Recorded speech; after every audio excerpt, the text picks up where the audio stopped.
Assalamualaikum warahmatullahi wabarakatuh. Pada pertemuan kali ini kita akan membahas mengenai tekanan terhadap pengungkapan dan harmonisasi internasional.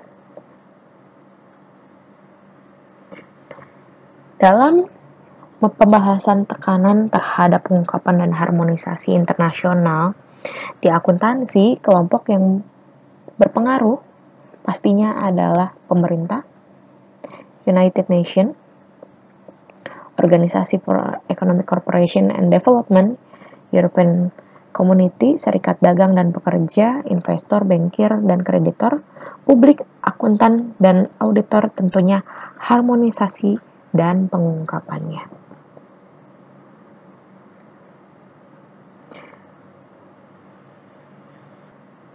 Karena di dunia ini banyak sekali negara-negara dengan perbedaan budaya, tentunya mengakibatkan juga perbedaan proses bisnis antar negara, perbedaan bahasa, seperti itu. Tentunya kita harus mengharmonisasi dan mengkonvergensi si pelaporan keuangan tersebut, sehingga dapat dimengerti satu sama lain antar negara. Nah, harmonisasi ini apa sih maksudnya? Harmonisasi adalah proses peningkatan tingkat kesepakatan dalam standar akuntansi dan praktek antar negara. Jadi harmonisasi ini adalah mengurangi perbedaan dalam standar dan praktik akuntansi antar negara. Sebetulnya harmonisasi ini berbeda dengan standarisasi. Karena standarisasi adalah penerapan suatu standar dengan mengeliminasi alternatif lain. Sedangkan harmonisasi mengizinkan standar yang berbeda-beda asal tidak menimbulkan konflik.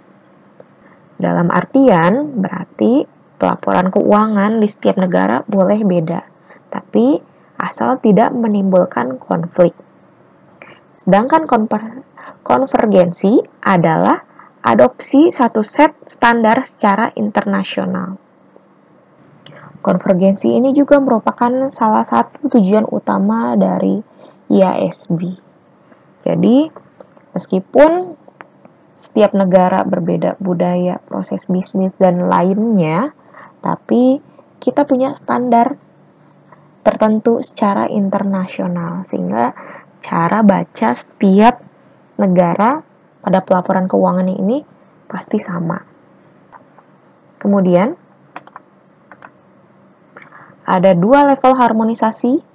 Harmonisasi dalam standar akuntansi yang menghasilkan kesepakatan dalam aturan akuntansi.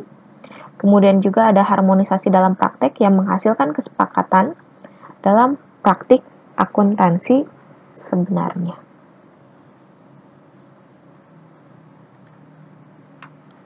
Harmonisasi ini berbeda dengan standarisasi yang sudah disebutkan tadi. Harmonisasi membolehkan penggunaan standar yang berbeda di negara yang berbeda. Selama tidak terjadi konflik logis, ini sudah dijelaskan. Kemudian standarisasi melibatkan menggunakan standar yang sama di negara yang berbeda. Nah, ini seperti harmonisasi atau standarisasi di Indonesia kita menggunakan IFRS. Kemudian ini perbedaan standarisasi dan harmonisasi, yaitu proses meningkatkan kesesuaian praktik akuntansi dengan menentukan batas-batasan seberapa besar praktik tersebut dapat beragam, kemudian tidak menggunakan pendekatan satu ukuran untuk semua. Sedangkan untuk standarisasi adalah penetapan sekelompok aturan yang kaku dan sempit, penerapan satu standar atau aturan tunggal dalam segala situasi. Standarisasi tidak mengakomodasi perbedaan-perbedaan antar negara. Jadi standarnya sama meskipun berbeda-beda negara. Kemudian diharmonisasi tidak mengakomodasi beberapa perbedaan, lalu jauh lebih fleksibel dan terbuka. Kemudian untuk standarisasi biasanya lebih sukar untuk diimplementasikan secara internasional. Seperti yang sudah dijelaskan minggu-minggu yang lalu, meskipun standar kita IFRS, Tapi implementasinya selalu susah, dan karena negara ini kita perbedaannya nggak hanya budaya dan bahasa, tapi juga banyak hal-hal lainnya yang berbeda antar negara. Jadi perlu dilakukan harmonisasi, meskipun standarnya sama. Kemudian harmonisasi akuntansi mencakup harmonisasi standar akuntansi yang berkaitan dengan pengukuran dan pengungkapannya, pengungkapan yang dibuat oleh perusahaan-perusahaan publik terkait dengan penawaran surat berharga, dan pencatatan pada bursa efek, dan tentunya standar audit. Kemudian, adapun manfaat harmonisasi, pertama, mempercepat integrasi pasar modal global dan mempermudah lintas batas pasar saham. Jadi meskipun beda negara, tapi kita masih bisa transaksi saham antar negara. Kemudian memfasilitasi merger akuisisi internasional, mengurangi ketidakpastian investor dan biaya modal, mengurangi biaya pelaporan keuangan, lebih mudah dan biaya yang efektif dalam adopsi standar berkualitas tinggi oleh negara-negara berkembang. Kemudian terakhir, lebih mudah untuk mentransfer staf akuntansi secara internasional. Jadi, meskipun beda-beda negara, tapi staf akuntansinya bisa sama. Bisa juga orang Indonesia keluar negeri untuk menjadi staf akuntansi atau bagian accounting-nya, ini bisa sekali. Apalagi sekarang di Indonesia kita mengenal yang namanya CA atau Chartered Accountant. Jadi ini adalah akuntan yang sudah diakui baik di Indonesia maupun di luar. Kemudian adapun kerugiannya, kerugian harmonisasi yaitu perbedaan yang signifikan dalam standar yang ada saat ini. Adanya beban politik dalam menghapus perbedaan, mengatasi nasionalisme dalam tradisi, mungkin tidak akan memberikan manfaat yang signifikan, kemudian menyebabkan standar overload untuk beberapa perusahaan, standar yang beragam yang dapat diterima dari berbagai tempat. Tentu, ini meskipun diharmonisasi, tapi tetap saja ada kerugian-kerugian dari harmonisasinya. Ada kekurangannya dari harmonisasinya, apalagi berbeda-beda negara. Kemudian, manfaat harmonisasi pada GAAP global. Pasar modal menjadi lebih luas dan investasi modal dapat bergerak di seluruh dunia tanpa ada kendala. Standar pelaporan keuangan berkualitas tinggi digunakan secara konsisten di seluruh dunia dan memperbaiki efisiensi alokasi modal. Investor dapat membuat keputusan investasi yang lebih baik. Portofolio akan lebih beragam dan risiko keuangan akan berkurang. Perusahaan dapat memperbaiki proses pengambilan keputusan strategis dalam bidang merger dan akuisisi. Ini di segi GAAP ya. Kemudian dalam harmonisasi ada organisasi yang terlibat, yaitu ASEAN tentunya, terus United Nations, Uni Eropa, lalu ada IOSCO. IOSCO itu adalah International Organization of Securities Commission. Jadi merupakan organisasi yang terkemuka untuk regulator sekuritas di seluruh dunia. Lalu ada SEC atau Securities and Exchange Commission. Jadi kalau IOSCO ini adalah tarafnya di dunia, tapi kalau SEC itu adalah di Amerika. Kalau di Indonesia biasanya kita sebut dengan OJK. Terus ada IFAC atau Federasi Akuntan Internasional.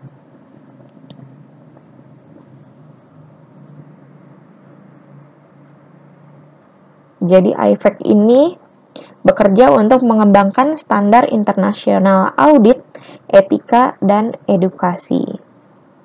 Pada tahun 1999 di bulan Juni, IFAC meluncurkan forum internasional tentang pengembangan akuntansi atau namanya disebut IFED yang bertugas untuk mengembangkan profesi akuntan di negara berkembang serta mempromosikan pelaporan keuangan yang transparan. Kemudian ada IASB, tentunya adalah IASB ini Dewan Standar Akuntansi Internasional.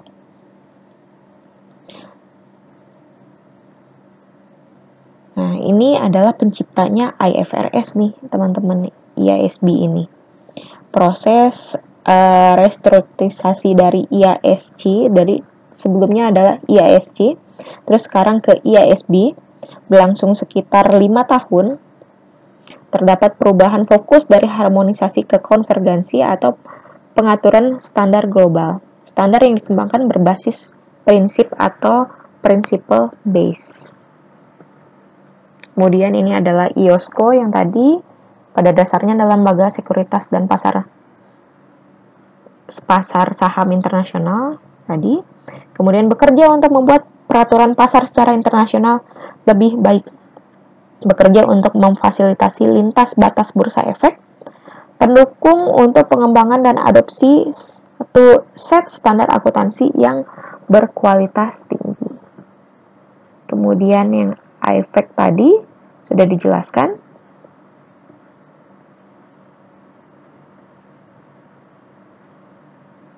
Nah, ini yang tadi IASB.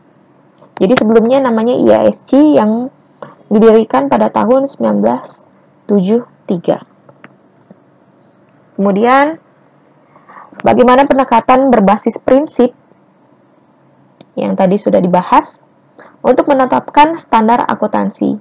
Jadi perspektif di IASB adalah mencoba untuk mengikuti pendekatan berbasis prinsip untuk pengaturan standar. Dengan demikian, standar akuntansi yang didasarkan pada kerangka IASB. Jadi prinsipnya, basisnya adalah berbasis prinsip. Kemudian, merupakan sesuatu yang kontras dengan pendekatan berbasis aturan. Jadi berbasis prinsip dan berbasis aturan ini berbeda. Jadi untuk di IASB atau di IFRS ini karena dia berbasis prinsip bukan aturan, jadi tidak ada yang betul-betul mengatur si IFRS ini. Tapi lebih ke prinsip. Jadi tidak ada aturan, misalnya aturan hukum atau aturan yang lainnya. Tapi dilihat sebagai prinsipnya seperti apa dan itu bisa dipakai. Yang penting untuk berbasis prinsip ini adalah untuk memastikan pelaporannya baik, jadi tidak mengikat secara aturan apapun. Kemudian upaya untuk membatasi penambahan pedoman akuntansi. Jadi jangan sampai pedoman akuntansi ini banyak sekali biar nggak bingung antar negaranya. Atau nggak bingung juga kita sebagai accounting. Kemudian dirancang untuk mendorong penilaian profesional dan mencegah ketergantungan yang berlebihan pada aturan yang dirinci. Kemudian ini adalah kerangka IASB dan IFRS dibuat untuk membangun standar akuntansi yang secara sistematis, kemudian menyajikan dasar penyajian laporan keuangan yang sesuai dengan IFRS, mirip dengan hubungan antara laporan keuangan US GAAP dan kerangka konseptual FASB. Sebetulnya IFRS ini lebih ke yang menggunakan adalah Eropa, sedangkan GAAP ini yang menggunakan adalah Amerika. Kemudian sasaran dan yang asumsinya mendasari laporan keuangan, ada karakteristik kualitatif informasi, ada definisi pengakuan dan pengukuran unsur-unsur dalam laporan keuangan, konsep modal dan pemeliharaan modal. Sasaran utamanya adalah untuk menyajikan informasi yang berguna untuk pengambilan keputusan, asumsi yang mendasari, termasuk accrual basis dan going concern atau kelangsungan hidup. Nah, tentunya di sini perusahaan didirikan pastinya tidak hanya untuk 1 tahun atau 2 tahun, tapi ini perusahaan harus going concern atau punya kelangsungan hidup. Ini ada karakteristik kualitatif informasi. Yang pertama, tentunya kita tahu nih, dapat dipahami karakteristik dari informasi laporan keuangan. Artinya kalau dapat dipahami, harus dimengerti oleh orang-orang dalam pengetahuan keuangan yang umum. Jadi, melihat laporan keuangan tersebut, semua orang yang punya paham atau pengetahuan keuangan pasti mengerti ini laporan keuangan. Kemudian dapat dibandingkan atau compare, mengandung arti yang dibandingkan dengan laporan keuangan pada periode sebelumnya dan dengan perusahaan lain. Jadi kalau perusahaan sejenis, perusahaan A dan perusahaan B tentunya pasti sama atau bisa dibandingkan laporan keuangannya, gitu. Atau juga bisa dengan periode sebelumnya dan periode yang saat ini dibandingkannya. Kemudian ada relevance, berguna untuk membuat prediksi dan mengkonfirmasi harapan-harapan yang ada. Tentunya ini bisa memprediksi dari laporan keuangan tersebut apakah ini perusahaannya ke depannya seperti apa. Kemudian pastinya andal, yaitu bebas dari bias atau netral dan representatif atau menyajikan kepatuhan. Jadi yang disajikan pada laporan keuangan ini pasti andal atau netral. Kemudian ada elemen financial statement. Pastinya ada definisi aset, kewajiban, dan elemen laporan keuangan lainnya yang didefinisikan. Pasti itu. Kemudian pengakuannya adalah pedoman tentang kapan harus mengakui pendapatan dan beban. Pengukurannya boleh didasarkan biaya historis, biaya saat ini, nilai realisasi, dan nilai sekarang. Sehingga tidak mengikat, harus biaya historis saja. Kemudian ada pun usulan perubahan kerangka IASB oleh IASB dan FASB. Nah, ini adalah usulan perubahannya. Berikutnya adalah adopsi IFRS pertama kali, yaitu pastinya akan memberikan panduan untuk adopsi pertama kali. Adopsi pertama standar pelaporan keuangan internasional atau IFRS ini dikembangkan oleh IASB yang dikeluarkan pada Juni 2003. IFRS ini yang pertama menetapkan persyaratan untuk mengadopsi IFRS dan menyiapkan satu set laporan keuangan IFRS untuk pertama kalinya. Kemudian, entitas yang mulai menerapkan IFRS wajib untuk mengikuti ketentuan IFRS, termasuk menyesuaikan laporan keuangan komparatif periode sebelumnya yang masih berdasarkan GAAP lokal ke IFRS. Kemudian ini IFRS 1 ini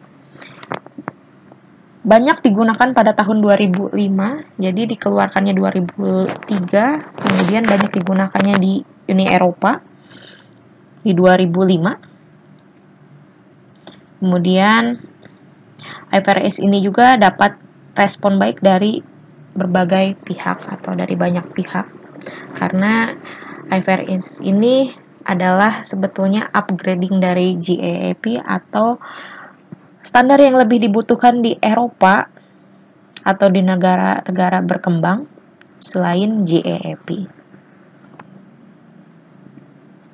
Kemudian ini pastinya adalah ada bukti dukungan dari untuk IFRS, terutama tentunya diadopsi oleh Uni Eropa. Kemudian IOSCO juga mendukung IFRS. Banyak negara berkembang yang telah mengadopsi IFRS. Beberapa negara melarang IFRS untuk perusahaan domestik, tapi mengizinkan perusahaan asing untuk menggunakannya. Jadi meskipun masih ada negara yang pakai GAAP, tapi untuk perusahaan asing masih nggak apa-apa, masih diterima kalau menggunakan IFRS. Kemudian Amerika dan Jepang mengizinkan negara-negara asing yang terdaftar di bursa masing-masing mengajukan keuangan yang disiapkan oleh IFRS tanpa rekonsiliasi dengan GAAP AS atau Jepang. Jadi masih sah-sah aja penggunaannya. Jadi masih banyak yang mendukung IFRS. Nah, ini isu dari International Convergence, jadi tantangan konvergensi internasional. Tentunya ada sifat rumit dari standar seperti instrumen keuangan dan akuntansi nilai wajar. Ini masih banyak yang mungkin belum paham atau standarnya juga berbeda-beda antara yang terjadi sebenarnya atau nilai wajar dengan nilai historisnya. Kemudian pastinya ada sifat pendorong pajak dari rezim akuntansi nasional. Tentunya di akuntansi secara internasional juga masih ada hubungannya dengan pajak. Kemudian ada ketidaksepakatan dengan IFRS yang signifikan seperti laporan keuangan dan akuntansi nilai wajar. Lagi-lagi selalu nilai wajar. Kemudian ada petunjuk yang cukup pada saat penerapan IFRS pertama kali. Kemudian ada pasar modal terbatas, jadi sedikit manfaatnya untuk pasar modal terbatas. Kemudian kepuasan investor dengan akuntansi nasional. Lalu berikutnya pastinya ada kesulitan penerjemahan bahasa dalam IFRS. Jadi meskipun diadopsi dari IFRS, pasti aja kesulitan dari bahasa. Kemudian pastinya ada perbedaan proses bisnis antar negara. Jadi meskipun misalnya negara-negara dekat Indonesia sama Malaysia, pasti proses bisnis negaranya beda gitu. Kemudian pendekatan yang digunakan adalah pendekatan yang diajukan dengan solusi yang memungkinkan, digunakan untuk mengatasi permasalahan dengan isi laporan keuangan lintas negara. Pastinya ada pengakuan bersama, lalu rekonsiliasi. Kemudian ada penerapan standar internasional yang digunakan sebagai hasil dari perjanjian internasional atau politis, kepatuhan secara sukarela, keputusan oleh Badan Pembuat Standar Akuntansi Nasional. Tentunya ini setiap negara meskipun diadopsi sama-sama IFRS, tapi pasti ada keputusan khusus untuk menyeimbangkan atau lebih mengarah dukungan ke budaya negara tersebut. Jadi meskipun standarnya sama, tapi ada perbedaan yang disesuaikan berdasarkan budaya negara tersebut. Baik, demikian pemaparan untuk pertemuan kali ini. Terima kasih. Assalamualaikum warahmatullahi wabarakatuh.